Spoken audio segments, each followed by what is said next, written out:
tutaramenya ikintu na kimwe kuri Yesu, hari ikintu cyari mu mitima yacu twaramukunda. Kumukorera n'umuriro kandi atabintu byinshi cyane uramenya kuri Bibiri ivyo ivyita urukundo. Imana utiyumvira igihembo na kimwe, utiyumvira merci y'umuntu n'umwe. Ikibazo sinabantu, ikibazo ni wewe nyene. Hinduka wewe nyene, ubikemura indani. Urabiza ati uyu muzi nawe uranduye, igiti ntikizosubira kunana. Ubwira uza aho nyene wumvise Imana.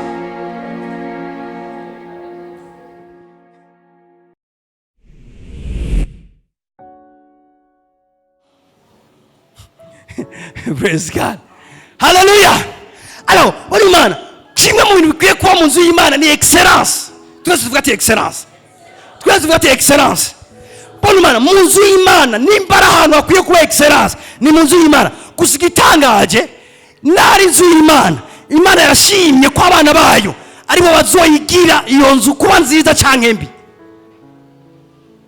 Imana yashimye ko mu nzu yayo nk'ubu twebwe twarahisemwo kugira iyi dekoro mu nzu y'Imana, turateye n'isoni. Kumburesha kuvuga ati niho twari tugeze, twarahisemo kugira iyi dekoro ni inzu y'Imana, kandi Imana yahisemo ko icyubahiro azoha ino nzu kizoba kivaye n'icyo twebwe tuyihaye. Niyempoza ninavuga ikintu na kimwe ica yihorera, ngaje umuntu akabikengera. Ntugire ngo akengera pastori, akengera Imana yawe. Twarahisemo kuvuga tuti aha mu nzu y'Imana ibyo tubaye turagize iyi tapi ngaha. Ibi nyene tugize mu nzu y'Imana, ibi nyene nibyo izodetermine umuntu wese aje hano hantu icyubahiro azoha Imana. Alors kimwe rero gikwiye kuba mu nzu y'Imana ni excellence nini cyane. Bari Imana, nubona mu nzu y'Imana hakwiye kuba excellence gusumba n'iri mu mazi wacu. Mwebwe ndabaretse ngangerageze ngaha. Mu nzu y'Imana niwe hakwiye kuba urutonde na excellence bisumba ivyo twoba tubona mu mabiro yacu aho dukorera. Igitangaje rero, hari umuntu muri biro yiwe uhinjiyemo hari climatize, hari amakaro, hari dekore, hari uburyo bwose mbwa wagenda mu rushengeri wabo hateye n'isoni, nta n'umuntu yokwemvita kuza kwasengera. Wenyene n'umutegetsi bivanye n'icyo cyubahiro afise, mbwa mu nzu y'Imana nta n'umuntu yokwemvita kwasengera. Urazi gituma yumva hamumara amazi. Paulo yandika Timoteyo, ndakwandikiye kugira umenye ko mu nzu y'Imana batitwara uko ariko kose. Hari umuntu ntuze arisokoza agiye kubona na guverineri, agiye mu nzu y'Imana, umushatsi umwe uravye hariya, undi uravye hariya, undi uravye hariya, n'inkofero ihengamye.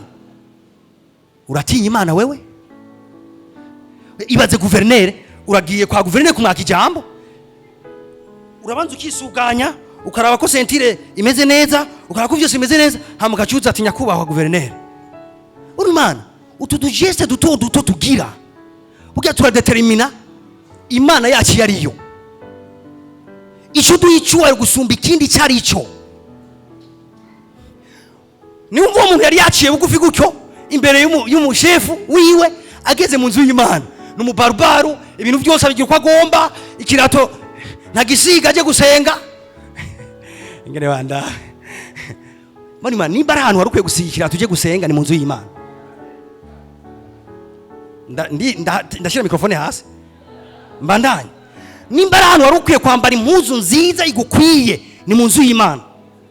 None uje mu nzu y'Imana wambaye impuzu igera ngaha, wewe nyene wicaye gutera isoni. Ibaza Imana waje mu nzu y'umuntu erega, ega nawe utasanze Imana yicaye ngaha, Imana iri ngaha nyene. Hari impuzu wogira isoni yo kuza imbere yanjye uyambaye, imbere y'Imana ukaza uyambaye. Praise God. Paulo yandika Timoteyo amubwira ati ukwiye kwibutsa ishengero ko mu nzu y'Imana hari ukuntu ibintu bikwiye kugenzwa, nibi comporte n'importe comment. Sahari hose sisoko. Hari umuntu asohoka uko yishakiye ivyo ari yacaterera ho nyene, arakibagira ati aha turi ni hehe. Hari mu nzu y'Imana ngaha Ivyo turiko turagira vyose turiko tubigirira Imana. Utoyishikana ukaritanga turiko turiha Imana. Utaziriye ugatamba uriko utambira Imana. Ivyo uriko uragira vyose uriko ubigirira Imana. Kubera iki? Aha turi ngaha twaje ni mu nzu y'Imana. Iyi si company ya pasteur. Hari kinyuma cinjaho aho mwisi kivuga ngo ishengero ni ryanaka kwa naka nagi murazovuga ngo wageni kwa pasteur Edmond. Aha ni mu nzu y'Imana ngaha. Ndavuga ngo iyi ni inzu y'Imana.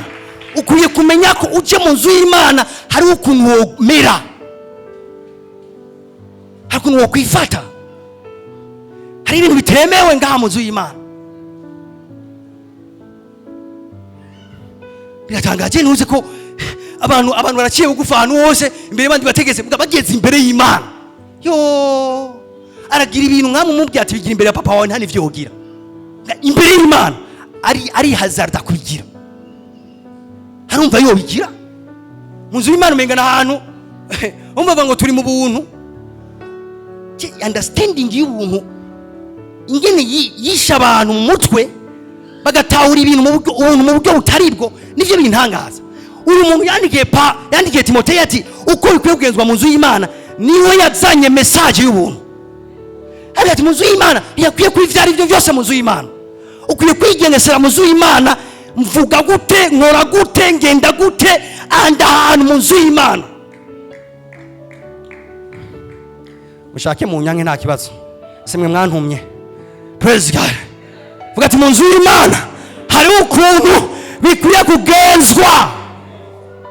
Eko ndavuga excellence. Mu nzu y'Imana bantu mutondeka intebe. N'intebe apana kuzitondeka uko ariko kose. Mwese ko muzitondetse neza nyene bishobotse ko nirate mushirako mushireko nyene. Muriko muratwenga. Ngaje ndiko ndabigisha ko mu nzu y'Imana nimba abantu akwiye kuba excellence ni mu nzu y'Imana. Nimba umuntu ashoboye kugira decor neza aze hano mu nzu y'Imana agire decor nziza. Nimba umuntu ashoboye kwesitara ibicanke biri aze mu nzu y'Imana agire neza ko mu nzu y'Imana bikwiye kuba vyiza gusumba handi hano hose. Hallelujah. Mu nzu y'Imana bakwiye kuba excellence gusumba handi hano hose. Nzoneze gumunsi hogira umuntu aza agasanga turashajije mu mitima, turashajije no hanze. Agasanga ingoro y'umubiri yashajije, imitima yacu irashajije, nga n'ingoro dusengeramo nayo nyine yashajije. Urazi gapame umuntu umubwiye ngo urakijijwe aca kuraba. Nubwiye ngo mu mutima rega ntabona aca kuraba. Aca kuraba ingene uvuga, aca kuraba ingene ugenda, aca kuraba ingene wambara, aca kuraba ingene witwara. Ivy'indani navyo aza kuraba ntavyazi. Si Imana n'umwobrije ku Imana atari Imana. Aje kuraba ivyo urazi kinda caraba cakubaza ngusengera he. Ubu rero pastor wagira yambara icyeyi ku cyatakoze. Ubu rero ishengero ryose rigomba ryambara icyeyi ku cyari takoze. Abantu baroroshe. Akuravye kagushima acakubaza ngo Imana ishimwe usengera he.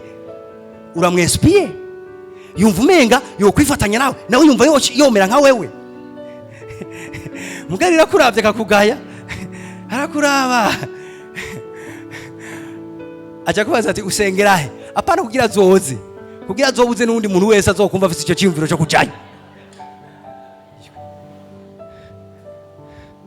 Rimwe na rimwe isi ni twebwe tuyiha ivyivuga bitari vyiza. Rimwe na rimwe isi ni twebwe tuyiha amakritike y'igikritika ubwami bw'Imana bwacu turimo. Vuga ati ndavuze ishaka y'inzu ya data. Kwe kugenda n'ishaka inzu ya data. Excellence mu tuntu twose. None nk'aba barimvye mbona ko baberewe. Uno musi ndazi mweshi muri mwebwe mwifuje kuza muri korari. Umugabe mugumye mwambara gutya nimuzonkana mukwiza abantu ngaha. Engene bandabana mwabakunze ndabizi mwigirishe canke mureke mwabakunze bambaye neza. Nga umunsi woza biyambirishije utujipo tugera ngaha bakiyambarisha ibintu bitabaho byo mwibarabara byo muri boîte. Ari muzu zo muri boîte tuvugana kuri ari muzu zo muri boîte atari zo munzu y'Imana. ari mu nzu y'Imana. Ndabizi ari mwana avuga ngo nagira gakiza nakumutima. Nagira agakiza nakumutima. None je ndakubwiye ko ari akumubiri. Ndakubwiye ko ari akumutima kakabonekera hanze. Point. Agakiza kari mu mutima kataboneka hanze turanaduta ko kariyo.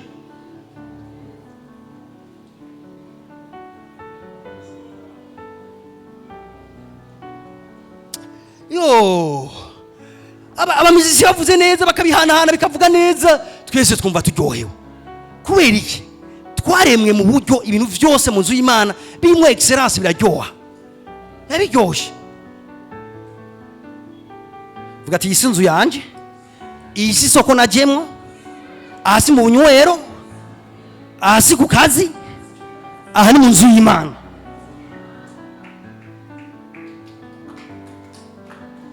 Iyi si nzu ya oncle, iyi ni nzu y'Imana.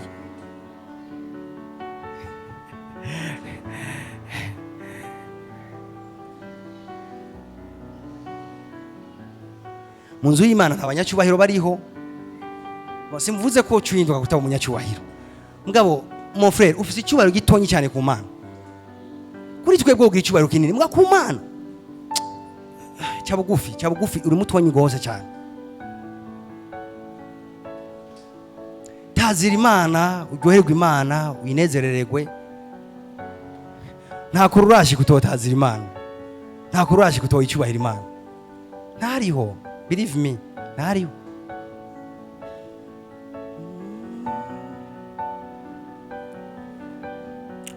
Mwanyasa ariko ntacyo.